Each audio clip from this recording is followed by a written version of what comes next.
ഖിളിർ നബി അലൈഹിസ്സലാം. ഖിളിർ നബിയെ കാണണോ? അള്ളാഹു ഭാഗ്യം തരുമാറാകട്ടെ. മരിക്കുന്നതിന് മുമ്പ് ഒരിക്കലെങ്കിലും കാണണമെന്ന് അള്ളാഹു ഭാഗ്യം തരുമാറാകട്ടെ. സുബഹിക്ക് പള്ളിയിലേക്ക് ജമാഅത്ത് നിസ്കരിക്കാൻ നടന്നാ കാണാൻ പറ്റുമെന്ന മഹാന്മാർ പറയുന്നത്. ഉമർ ഇബ്നു അബ്ദുൽ അസീസ് റളിയല്ലാഹു തആല അൻഹു സുബഹി നിസ്കരിക്കാൻ വേണ്ടി പള്ളിയിലേക്ക് നടന്നു പോകുമ്പോൾ ഒരാൾ വന്ന് കൈ പിടിച്ചു എന്നാ. ഒരാൾ വന്ന് കൈ പിടിച്ചു. നല്ല പ്രായമുണ്ട്, മുഖമൊക്കെ ഇങ്ങനെ നല്ലാത്ത പ്രകാശം. മഹാനവറുകൾ ചോദിച്ചു, നിങ്ങൾ ആരാ, കണ്ടിട്ടില്ലല്ലോ, പേരെന്താ? കുറച്ചേരം മിണ്ടിയില്ല. പിന്നെ ചോദിച്ചവൻ പറഞ്ഞു, ഞാൻ ഹിളർ ആണെന്ന്. അള്ളാഹു നമുക്ക് ഈമാൻ നൽകുമാറാകട്ടെ. അപ്പൊ അതുകൊണ്ട് ഹിളർ നബി അലൈഹിസ്സലാം നല്ല ഗ്ലാമറുള്ള ആളല്ലേ. അപ്പൊ ഹിളർ നബി ഇങ്ങനെ നടന്നു പോകുമ്പോ ഒരാൾ വന്നിട്ട് പറഞ്ഞു, എനിക്കിത്തിരി പൈസ വേണം, സഹായിക്കണം.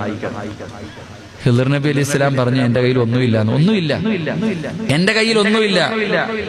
ആ മനുഷ്യൻ പറഞ്ഞു, ഇല്ല, നിങ്ങളെ കണ്ടാ അറിയാം, നിങ്ങൾ വലിയ സമ്പന്നനാ, അള്ളാനെ ഓർത്തിട്ട് എനിക്ക് വല്ലതെന്താ? ഒറ്റ ചോദ്യം. ആദ്യം ചോദിച്ചപ്പോ എന്തെങ്കിലും തരാ. ഖിളിർ നബി പറഞ്ഞു, എന്റെ കയ്യിൽ ഒന്നുമില്ല. അപ്പൊ ആ മനുഷ്യൻ പറഞ്ഞു, ഇല്ല, നിങ്ങൾ വെച്ചിട്ട് തരാത്തതാ, അള്ളാഹുവിനെ ഓർത്തിട്ട് എന്തെങ്കിലും തരാം. ഖിളിർ നബി അലൈഹി സ്വലാം പറഞ്ഞു, സത്യമായിട്ട് എന്റെ കയ്യിൽ 5 പൈസ ഇല്ല, ഞാൻ പാവപ്പെട്ടവനാ.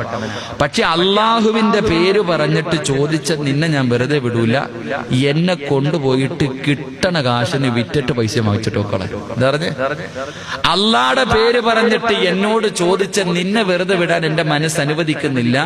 അതുകൊണ്ട് ചന്തയെ കൊണ്ടുപോയിട്ട് നിന്റെ അടിമയാണെന്ന് പറഞ്ഞിട്ട് എന്നെ അങ്ങ് വിൽക്കണം. എന്നിട്ട് ആ പൈസ നീ വാങ്ങിച്ചിട്ട് നോക്കളെ. ആ മനുഷ്യൻ കൊണ്ടുപോയി ചന്തയെ കൊണ്ട് വിറ്റളഞ്ഞു. ഖിളിർ നബിയെ കൊണ്ടുപോയി ചന്തയെ കൊണ്ടുപോയി അടിമയാണെന്ന് പറഞ്ഞ് വിറ്റു. എന്നിട്ട് പൈസ വാങ്ങി. ഈ മനുഷ്യൻ പോയി. ഖിളിർ നബി പറഞ്ഞു, പൊക്കോളാൻ.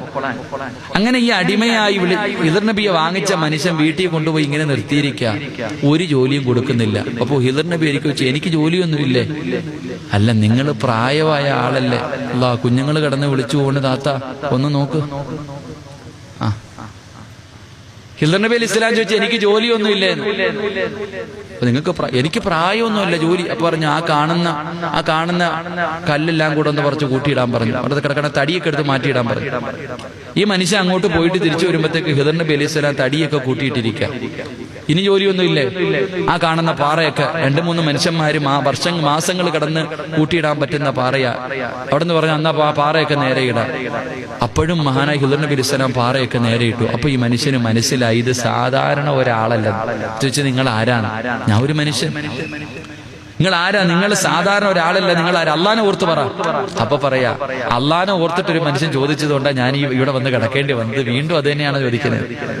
പറഞ്ഞ അള്ളാനെ ഓർത്തിട്ട് നീ പറ. അപ്പൊ ഖിളിർ നബി അലൈഹി സ്വലാം പറഞ്ഞു, നടന്ന സംഭവങ്ങൾ മുഴുവനും പറഞ്ഞു കൊടുത്തു. അപ്പൊ ആ മനുഷ്യ അവസാനം കേട്ട് കഴിഞ്ഞപ്പോ ഖിളിർ നബിയെ മോചിപ്പിച്ചു വിട്ടു. ചരിത്രം പറയുന്നു, അള്ളാഹുവിന്റെ പേര് പറഞ്ഞിട്ട് ഒരു കാര്യം പറഞ്ഞാൽ അനുസരിക്കണമെന്ന. അള്ളാഹു ഈമാൻ നൽകുമാറാകട്ടെ. അപ്പൊ ഇനി മുതൽ അളിയ പൈസ വേണമെങ്കിൽ വാപ്പാടെ വെക്കണം, അള്ളാനെ ഓർത്തിട്ട് താ വാപ്പ. അങ്ങനെ എന്തിക്കാണ് ബിരുദന്മാരുണ്ടല്ലോ. ഇനിയിപ്പോ എന്ത് വേണമെങ്കിലും അള്ളാടെ പേര് വെച്ചിട്ട് തരണം എന്ന് പറഞ്ഞിട്ട് അള്ളാനെ വിറ്റ് കാശാക്കല്ലേ കേട്ടാ. അള്ളാഹു കാത്തിരക്ഷിക്കുമാറാകട്ടെ. അപ്പോഴും പുറത്ത് തന്നെ നിൽക്കുക. ആ പുറത്ത് നിൽക്കണവർ അകത്ത് കയറാൻ വേണ്ടി ഈ കഥ തന്നെ പറഞ്ഞു, ഇല്ല ഉസ്താദെ, ഞാൻ പുറത്ത് തന്നെ നിൽക്കത്തുള്ളൂ, നീ അവിടെയും പുറത്താകാതിരുന്നാ മതി. അള്ളാഹു കാക്കട്ടെ.